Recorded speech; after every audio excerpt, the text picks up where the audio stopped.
नमस्कार। भारत के main stream media में इन दिनों इस तरीके से बवाल मचा है जैसे ड्रग्स की काली सच्चाई पहली बार देश के सामने आई हो, जैसे ड्रग्स का कारोबार पहली बार दुनिया के सामने आया हो। इससे पहले संजय दत्त और फरदीन खान दोनों ड्रग्स के मामले में जेल जा चुके हैं।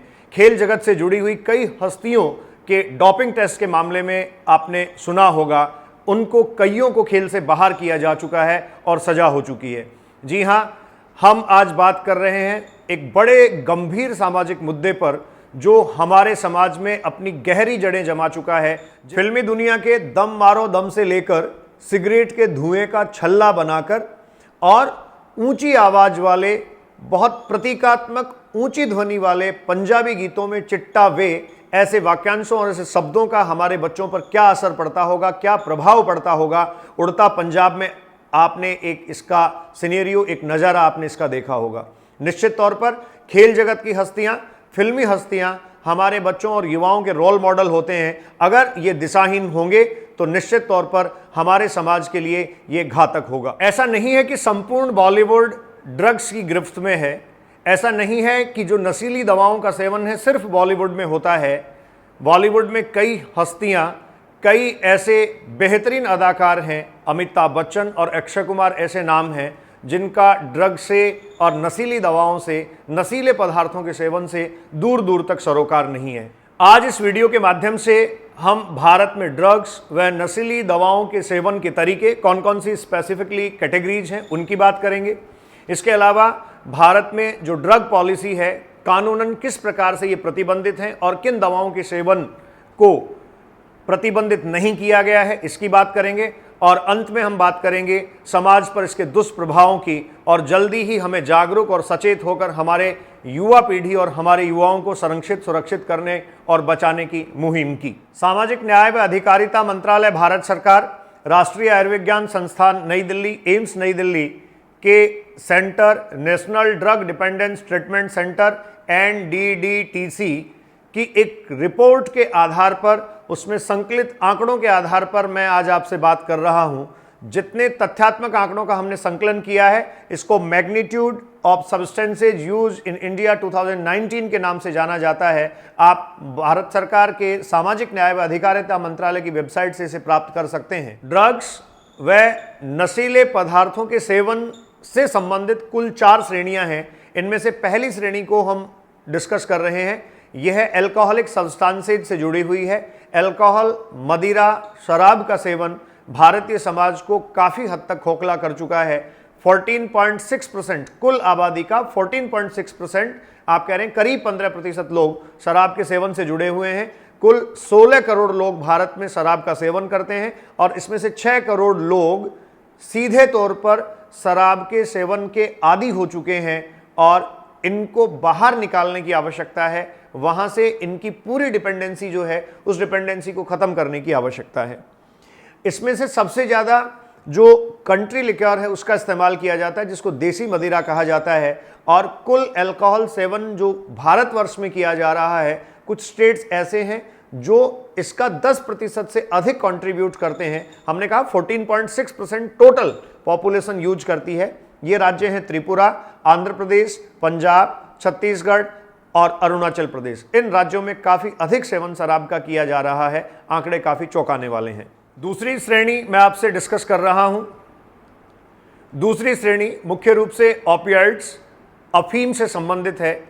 देखिए, इसमें सबसे ज़्यादा इस्तेमाल की जाने वाली भयानक ड्रग हेरोइन है। ओपियम और ओपियाइड्स को अलग अलग प्रकार के संश्लेषित पदार्थों के रूप में इस्तेमाल किया जाता है। आप डोडा, पुक्की, इसके अलावा आप कहेंगे चिट्टा, जो एक वर्ड मैंने बोला, हेरोइन को चिट्टा कहा जाता है। पंजाबी संगीत में, पंजाबी गानों में अक्सर आपको ऐसे नाम सुनने को मिलेंगे जो युवाओं को आकर्षित ही नहीं कर रहे, एक पूरी खेप बर्बाद कर रहे हैं। आपको जानकर ताज्जुब होगा, करीब 2.3 करोड़ 2.3 करोड़ पीपल इंडिया में इसका उपयोग करते हैं। 77 लाख यूजर्स इसके जो हैं वो डिसऑर्डर्स और बीमारियों से, गंभीर बीमारियों से पीड़ित हैं और 28 लाख डिपेंडेंट यूजर्स इनके हैं जिनकी पूरी तरीके से इस पर निर्भरता हो चुकी है और वो यहाँ से बाहर निकलना चाहते हैं। इसमें उत्तर प्रदेश, पंजाब सबसे ज़्यादा बार बार हम जिक्र कर रहे हैं पंजाब का, सबसे ज़्यादा ये पंजाब में पसरा है। हरियाणा, गुजरात, दिल्ली, महाराष्ट्र, राजस्थान और आंध्र प्रदेश, ये कुछ वो स्टेट्स हैं जो पूरे भारत में कुल उपभोग करने वाले लोगों का आधा प्रतिशत बनाते हैं। तो ऑपियाइड्स और अफीम मुख्य रूप से हेरोइन के रूप में प्रयुक्त किया जाता है। इसके अलावा डोडा और पुकी के रूप में प्रयुक्त किया जा सकता है। इसके अलावा इसके कुछ फार्मास्यूटिकल ऑपियाइड्स जो हैं, ऑपियाइड्स, वो भी यूज किए जाते हैं या प्रयुक्त किए जाते हैं। तीसरी श्रेणी हमारे पास इंजेक्टेड ड्रग्स की है। देखिए, इंजेक्टेड ड्रग्स में सिरिंज वगैरह के माध्यम से, इन माध्यमों से डिपेंडेंट्स जो हैं वो ड्रग्स लेते हैं। इनमें बहुत किशोर अवस्था के जो डिपेंडेंट्स हैं वो ड्रग का इस्तेमाल कर रहे हैं। और यहाँ भी आपको जानकर ताज्जुब होगा, हेरोइन 48%, जो इंजेक्टेड ड्रग्स हैं उनमें 48% अकेला जो है, करीब करीब आधा हेरोइन का इस्तेमाल किया जाता है। और इसमें बड़ी रिस्की शेयरिंग होती है, जैसे HIV जैसे जो संक्रमण हैं उनके फैलने का खतरा रहता है। हेरोइन ब्राउन शुगर और स्मैक के फॉर्म में भी इससे पहले लगातार यूज किया जाता रहा है। और फोर्थ कैटेगरी इसमें जो है वो सेडेक्टिव इनहेलेंट्स की है। इसमें करीब 1 करोड़ 18 लाख लोग इसका उपभोग करते हैं, जिसमें 46 लाख बच्चे और 18 लाख एडल्ट्स इसका उपयोग करते हैं। तो ये कुछ कैटेगरीज थी, 4 श्रेणियां आपके पास हैं। सबसे पहले अल्कोहलिक सब्सटेंसेज और अल्कोहल, उसके बाद आप कह रहे हैं ऑपियाइड्स और अफीम से जुड़े हुए, उसके बाद आप कह सकते हैं तीसरा जो है वो इंजेक्टेड ड्रग्स हैं, और फोर्थ मैंने आपसे डिस्कस किया सेडेक्टिव इनहेलेंट्स हैं। भारत में जो ड्रग पॉलिसी है उसके बारे में बात करते हैं। देखिए, भारत में narcotic drugs and psychotropic substances act 1985 अस्तित्व में है। इसके अलावा prevention of illicit trafficking narcotic drugs and psychotropic substances 1988 ये एक्ट अस्तित्व में है। तो ये 2 एक्ट अस्तित्व में है। जो NDPS एक्ट है, narcotic drugs and psychotropic substances 1985, उसके आने के बाद 14 नवंबर 1985 को सबसे पहले ये अस्तित्व में आया।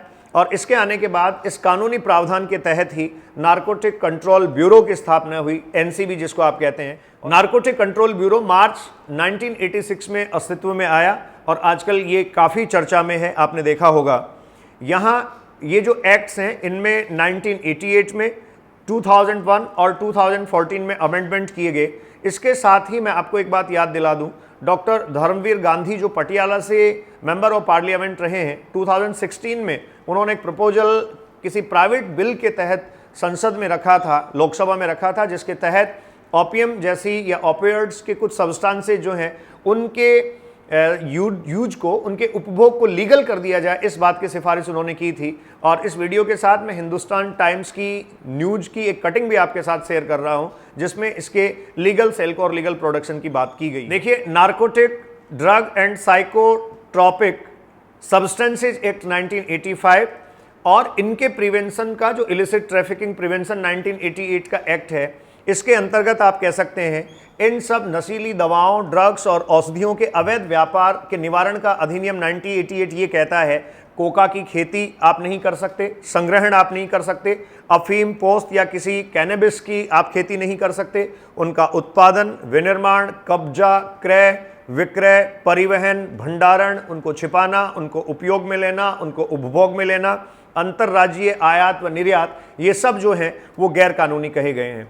इनके लिए सजा का प्रावधान है और यह 3 श्रेणियों में विभक्त किया गया है। देखिए, मात्रात्मक स्थिति के आधार पर सजाओं का प्रावधान यहाँ है। एक सबसे पहले स्मॉल कंसंट्रेशन और क्वांटिटी डिसाइड की गई, जिसमें 1 किलोग्राम से कम मात्रा की बात की गई है। अगर किसी के पास स्मॉल क्वांटिटी या 1 किलोग्राम से कम मात्रा इन अवैध नशीली दवाओं या ड्रग्स की पाई जाती है तो 6 महीने तक की सजा और 10,000 रुपए तक जुर्माना अथवा दोनों हो सकते हैं। दूसरी कैटेगरी इसमें है क्वांटिटी जो स्मॉल क्वांटिटी से तो कम है लेकिन कमर्शियल क्वांटिटी से ज़्यादा है। 3 कैटेगरी है, small quantity, quantity in between small and commercial, और थर्ड जो है वो कमर्शियल क्वांटिटी है। तो स्मॉल और कमर्शियल क्वांटिटी के बीच की क्वांटिटी है, मतलब 1 किलोग्राम से ज़्यादा है लेकिन कमर्शियल क्वांटिटी से कम है। तो इस स्थिति में जो सजा का प्रावधान है वो 10 साल रखा गया है और यहाँ फाइन या जुर्माना 1 लाख रुपए तक है। तीसरी जो कैटेगरी है जिसमें कमर्शियल उपभोग या उपयोग की बात की गई और इसमें 20 साल तक की सजा का प्रावधान है और साथ में जो जुर्माना है वो करीब 2 लाख रुपए तक है। तो इस प्रकार से भारत में ड्रग पॉलिसीज बनी हुई हैं। ये ड्रग पॉलिसीज विशेष तौर पर भारत में युवाओं को ड्रग्स से या ड्रग्स में उनकी संलिप्तता से बचाने के लिए प्रभावी रूप से कार्यरत हैं। लेकिन हमारा प्रशासन, हमारी सरकारें इस बात को लेकर कितने सावचेत हैं और कितनी नैतिकता के साथ ये काम करती हैं, ये हम सबके लिए विचारणीय विषय है। ड्रग एडिक्ट्स और ड्रग अब्यूज जो हैं, किस प्रकार से समाज के लिए कलंक के रूप में समाज के बीच मौजूद रहकर समाज को खोखला कर रहे हैं।